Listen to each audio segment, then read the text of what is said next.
公မျိုးလေကောင်မှာဒီနေ့လိုမျိုးဗုဒ္ဓဘာသာဝင်တွေစိတ်ကြည်နူးစရာကောင်းတဲ့နေ့တစ်နေ့မှာတွတ်မြတ်ထားတဲ့နေ့တကယ်ကိုကောင်းတဲ့နေ့တစ်နေ့မှာရုပ်ဆိုးကြီးတန်တဲ့ကိစ္စတခုဖြစ်သွားပါတယ်အဲ့ဒါပါလဲဆိုရန်ကုန်မျိုးလေကောင်ပေါ့ဗျာဗဖဲတန်းမှာရှိတဲ့ Beauty Land ဆိုတဲ့ hotel နော်အဲ့ဒီ hotel မှာဖြစ်သွားတယ်ဖြစ်စဉ်ဒါကလည်းကျွန်တော်တို့ပွင့်လည်းပြောရအောင်တော်တော်ရုပ်ဆိုးကြီးတန်ပါတယ်ပြီးတော့အမျိုးသမီးတွေအတွက်တော်တော်သတိကြီးထားမယ့်ကိစ္စတခုဖြစ်တယ်လို့ပဲကျွန်တော်တို့တရားကိုတော့သတင်း message ပေးချင်ပါတယ်အဲ့ဒါဘာလဲဆိုတော့ဒီ Beauty Land Hotel မှာ hotel ရဲ့ aircon hotel aircon ပေါ့ဒီ aircon outdoor unit တွေထားတဲ့နေရာရဲ့ဒီ outdoor unit နှစ်ခုပေါ့ Beauty Land Hotel ရဲ့ဘေးပေါက်ပေါ့ outdoor တွေထားတဲ့ unit နှစ်ခုပေါ့ outdoor unit နှစ်ခုရဲ့ကြားထဲမှာအထုပ်လေးတစ်ထုပ်ရှိတယ်အထုပ်လေးထုတ်ကနေပြီးလက်ကလေးချောင်းထွက်လာလက်ချောင်းထွက်နေတော့အဲ့ဒါကိုဒီနေ့မနေ့စောကြီးမှာအဲ့ဒါထွက်နေတာကိုဘေးကအိမ်ကလူတွေကမြင်သွားတော့ဘာကြီးလဲဆိုပြီးတော့အဲ့ဒါနဲ့ကြည့်ရတာမှုခင်းတစ်ခုဖြစ်ပြီးလို့ဘေးကလူတွေသတိထားပြီးဝင်ရတယ်အဲကြောင့်မို့သူတို့သက်ဆိုင်ရာအုပ်ချုပ်ရေးအာဏာရဲ့ဖွဲ့စည်းလို့ချက်ချင်းဆက်သွယ်ပြီးတော့ချက်ချင်းသွားပြီးကြည့်ခိုင်းလိုက်တဲ့အခါဟိုတယ်အခန်းနံပါတ်ကအခန်း902အခန်း902ကအခန်းအပြင်ဘက်အောက်တိုးယူနစ်နှစ်ခုထားတဲ့ကြားထဲမှာအထုပ်လေးအထုပ်နဲ့အပြာရောင်အထုပ်နဲ့ပေါ့ဗျာပြောရင်အထုပ်ထားတာပလတ်စတစ်အပြာအိတ်ပြာနဲ့ထုတ်ထားတယ်အဲ့ဒီထုတ်ထဲမှာဘာတွေဖြစ်နေလဲဆိုတော့အမျိုးသမီးတစ်ယောက်ရဲ့ခန္ဓာကိုယ်အစိတ်ပိုင်းနေခုတ်ထစ်ပိုင်းထားတဲ့အစိတ်ပိုင်းနေတွေ့ရတယ်ကျွန်တော်တို့ဒါမျိုးတွေကိုရုပ်ရှင်ကားတွေထဲမှာမြင်ရုပ်ရှင်ကားတွေထဲမှာထည့်ရိုက်တာတွေမြင်ဘူးတယ်မြန်မာပြည်ရဲ့တကယ်ညာတွေမှာမမြင်ဘူးသေးဘူးပြီးတော့ရန်ကုန်မြို့တွေရှိတဲ့ဟိုတယ်တွေတဲဥကန်တွေမှာလူသက်မှုတွေဖြစ်တဲ့အကြောင်းတွေကျွန်တော်တို့ကြားဘူးတယ်ဒါနဲ့ချက်ပေါင်းများစွာထိုးသွားတယ်ကြားဘူးတယ်ဒါပေမဲ့ခုတ်ထစ်ပိုင်းတယ်ဆိုတဲ့အားတော့မကြားဘူး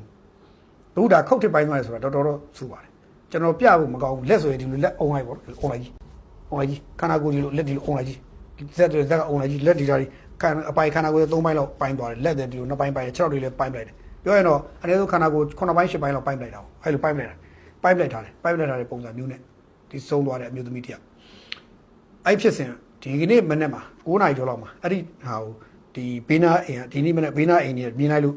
့အာနာရဲ့ဖွဲ့စည်းကိုလန့်ပြုတ်လို့အုပ်ချုပ်ရေးဖွဲ့ရသွားတွေ့လိုက်တယ်ကိုကစစ်တဲ့ခါမှာအခန်း9နဲ့မှာအဲ့လိုအထုပ်လေးထုံနဲ့ထုတ်ထားတော့တွေ့လိုက်ရတော့ကြည့်လိုက်တော့ခါကျတော့အမျိုးသမီးတော့ဖြစ်ပြောင်းသွားတွေ့ရတယ်အဲ့တော့ဒီကိစ္စနဲ့ပတ်သက်လို့အဲ့ဒီဟိုတယ်ကိုချက်ချင်းဆိုသလိုခဏအချိန်ပိတ်လိုက်တယ်ပိတ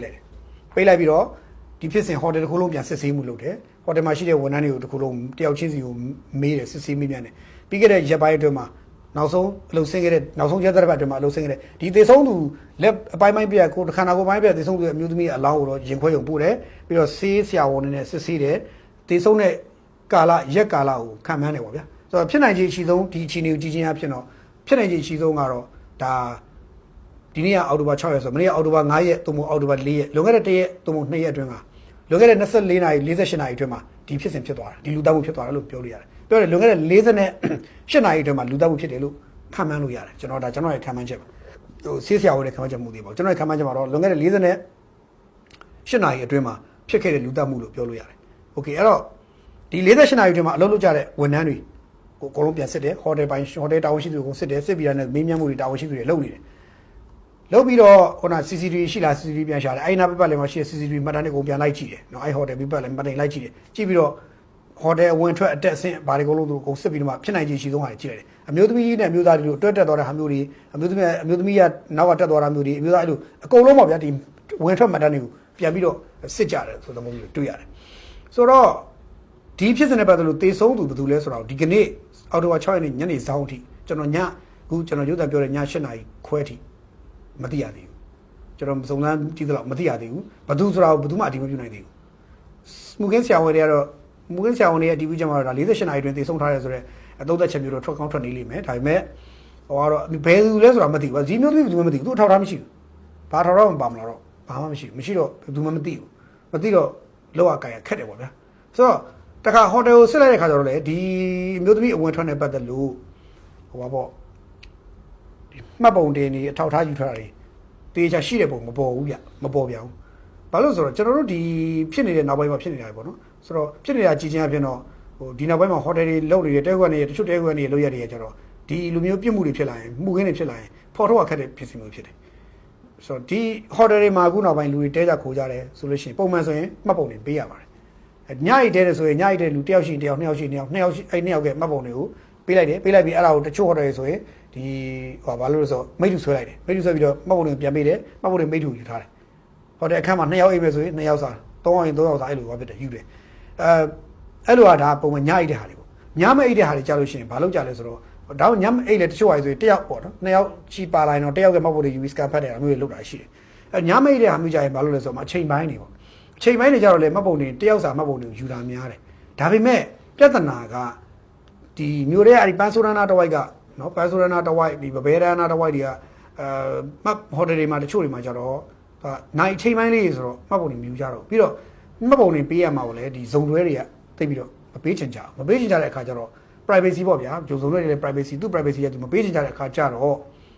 ့မပေးလိုက်ကြတော့အဲ့ဒီမှတ်ပုံတွေမပေးရခြင်းအကြောင်းအကြောင်းသူကတခုဖြစ်လာခဲ့တဲ့အခါကျရင်ပြဿနာအဲ့လိုကြီးခုနလိုက်ရခက်တယ်ဖြစ်တယ်ပေါ့နော်ဆိုတော့ဒီဖြစ်စဉ်ကိုကြည့်ချင်းမယ်ဆိုရင်တော့နှစ်ယောက်မှာတယောက်ကတော့မှတ်ပုံတွေတယောက်ကတော့မှတ်ပုံတွေပေးခဲ့ပြီးတော့တယောက်ကတော့မပေးလိုက်ဘူးလို့ယူဆပုံရယူဆရစရာရှိတယ်ဆိုတော့အခန်းကားနဲ့မှာမှတ်ပုံတွေမပေးပဲတဲတာဘယ်သူလဲပေးတာတဲတာဘယ်သူလဲဆိုတာမျိုးပြန်တော့လိုက်ရမယ်သဘောတော့သူတို့ရှိလိမ့်မယ်ဆိုတော့ညအိတ်တဲတာဖြစ်နိုင်သလားဆိုလည်းကောက်ချက်လေးရှိတယ်ဒါမှမဟုတ်အချိန်ပိုင်းတဲတာဖြစ်နိုင်လားပြီးတော့အချိန်ပိုင်းတဲမဲ့ဆိုရင်3နာရီဆိုတဲ့အချိန်ပိုင်းလောက်နဲ့တော့လူတယောက်ကိုခုတ်ထက်တက်ပြတ်ဖို့လွယ်ပါမလားဆိုတော့မိကောအများကြီးရှိတယ်ဆိုတော့မလွယ်ဘူးပေါ့နော်3နာရီတွင်းမှာခင်ဗျာလူတယောက်ကိုဇွတ်ခဏထုံးမယ်ပြီးရင်ထက်ကပိုက်ပဲခုတ်မယ်ပြီးချွတ်ရေးထုတ်ပိုးမယ်အဲ့ဒါကြီးလုပ်ဖို့ဆိုတာခင်ဗျာလွယ်တော့မလွယ်ဘူးပေါ့နော်လွယ်တော့မလွယ်ဘူး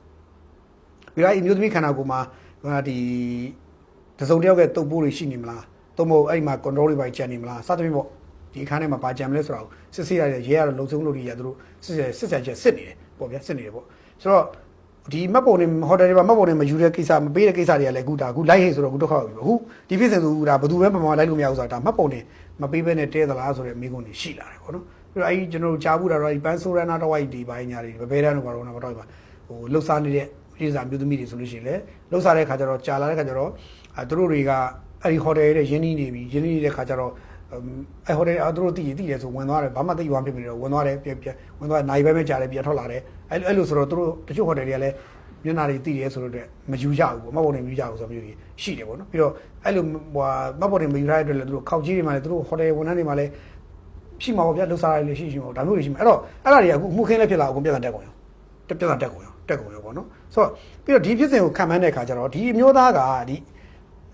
တတ်တဲ့လူကအမျိုးသားလို့ကျွန်တော်တို့ခံမှန်းပါတယ်ဘာလို့ဆိုတော့မျိုးသမီးတယောက်နေဒီလိုခုတ်ထက်တက်ဖြတ်ဖို့ဆိုတာလုပ်ဖို့ခက်ခဲပါတယ်ဖြစ်နိုင်ရရှိသောအမျိုးသားပေါ့ပြီးတော့ဒါလူမှုရေးပေါ့လူမှုရေးဆိုတာလူနှစ်ယောက်ကသူတို့နှစ်ယောက်ကလူမှုရေးပြဿနာသို့မဟုတ်လိမ်မှုကိစ္စပေါ့ဒါနဲ့ဆိုင်လိမ့်မယ်နော်ဒီလိမ်မှုကိစ္စနဲ့ဆိုင်မယ်လူမှုရေးနဲ့လိမ်မှုကိစ္စနဲ့ဆိုင်လိမ့်မယ်လို့ပဲကောက်ချက်ချတယ်အညိုးတေးတွေအာကာရတွေကတော့ဒါလိမ်မှုကိစ္စလူမှုရေးမှာရှိနောက်မှာရှိနိုင်တယ်သို့တော့တကြတာဟိုတယ်ခန်းထဲကိုတဲခုခန်းထဲကိုလာတဲ့ဆိုကြတဲ့ကလူမှုရေးကတော့ပါလာပြီပေါ့ဗျာပါလာပြီပေါ့ဆိုတော့โอเคသူတို့လူမှုရေးလိမ်ကိစ္စပါတော့သူတို့နှစ်ယောက်ကဒါဆိုရင်အရင်ကတည်းကပတ်သက်ဘူးသူတွေဖြစ်နိုင်ရှိသလိုအခုမှတွေ့ပြီးတော့ခုတက်တယ်ဆိုတော့ဖြစ်နိုင်ရင်နဲလာတယ်လို့ကျွန်တော်ခံမှန်းတယ်။ခုတွေ့ခုတက်ဆိုတာတော့နည်းနည်းတော့ဆန်းတယ်ပေါ့ဗျာ။အဲ့တော့ခုတွေ့ခုတက်ပြအောင်လေဒီမျိုးသမီးကဟိုရွှေလက်ကောက်တွေအတုံးလိုက်တက်လိုက်ကောက်ကက်ဝက်လာပြီးတော့အဲ့ဒါကိုလိုချင်လုပ်တယ်လို့ပြောအောင်လေတော်တော်လေးမလွယ်လာတဲ့ကိစ္စပါပဲ။ဆိုတော့နည်းနည်းတော့စဉ်းစားကြတယ်ပေါ့။ဒါပေမဲ့တက်တဲ့လူကတော့အမျိုးသားလို့ကျွန်တော်တို့ကောက်ချက်ကျွန်တော်တို့ချရင်လည်းတစ်ချိန်တည်းမှာပဲအမျိုးသားလို့ကောက်ချက်ချသလိုဒီလူဟာလူတစ်ယောက်ကိုဒီစိမ့်ပြင်းနေပြီးတက်ပြီးတော့ခုတ်ထစ်လောက်တဲ့အထိခုတ်ပိုင်းဖြတ်လောက်တဲ့အထိရက်ဆက်ကြမ်းကြုတ်တဲ့စိတ်ဒသဆန်တဲ့တပ်ဖြတ်မှုတွေလုပ်တဲ့သူဟာဒါမှမဟုတ်စိတ်ဒသတော့မို့စိတ်ပိုင်းဆိုင်ရာမှာတခုခုပြဿနာရှိနေပုံရတယ်ဆိုတော့ဒါကြောင့်မို့လို့ဒီလူသားမှုဟာတာမန်လူသားမှုတော့မဟုတ်ဘူးပေါ်ထုတ်တဲ့အခါရက်တက်ဖို့နဲ့ပေါ်ထုတ်တဲ့အခါမှာတော်တော်လေးခက်ခဲနဲ့ပေါ်ထုတ်မယ်သဘောတော့ရှိတယ်အတိုးတော်လည်းဘယ်လိုဖြစ်တချို့အမှုတွေကရက်တက်ဖို့ဝင်နေတကယ်လိုက်ရင်ပေါ်တဲ့အတွက်ရက်တက်ဖို့ဝင်နေအစွမ်းစားအောင်လည်းရှော့မတက်ပါဘူးပေါ်လိမ့်မယ်ချိန်တိုင်းပေါ်သွားလိမ့်မယ်ဘယ်လိုဖြစ်ပလဲဆိုတော့နောက်ပိုင်းရက်တက်ဖို့ဝင်နေကထုတ်ပြန်တော့ကျွန်တော်စောင့်ကြည့်ရမှာပေါ့နော်စောင့်ကြည့်ရမယ်ဒါလေးကလည်းကျွန်တော်တို့ဟိုဘာဖြစ်လို့ပြောပြတာပေါ့နော်ပြီးတော့ဒီလိုနေမျိုးအခါကြီးကြီးမျိုးမှာပေါ့ဗျာဖွင့်လိုက်ပြောရင်တော့ဒီလိုသတင်းစိုးကြီးကတော့ကျွန်တော်တို့နိုင်ငံတော့တုံလို့စရာဖြစ်တဲ့သတင်းပဲဒါမျိုးကဟိုဗီယက်နမ်မှာပြီးခဲ့တဲ့ရက်ပိုင်းဖြစ်ခဲ့ဘူးတော့ဗီယက်နမ်မှာဖြစ်တဲ့အအောင်ကျွန်တော်တို့ကြည့်ပြီးယွန်လိုက်တာစိတ်ပြိုက်တာဖြစ်တယ်အခုမြန်မာပြည်မှာလာဖြစ်တဲ့အခါကျတော့ဘယ်ကျွန်တော်တို့လည်းပဲစိတ်ချမ်းသာမယ်ပဲဒီပြီးတော့ဒီအခါကြီးကြီးမှာဖြစ်တယ်ဆိုတာမကောင်းဘူးပေါ့နော်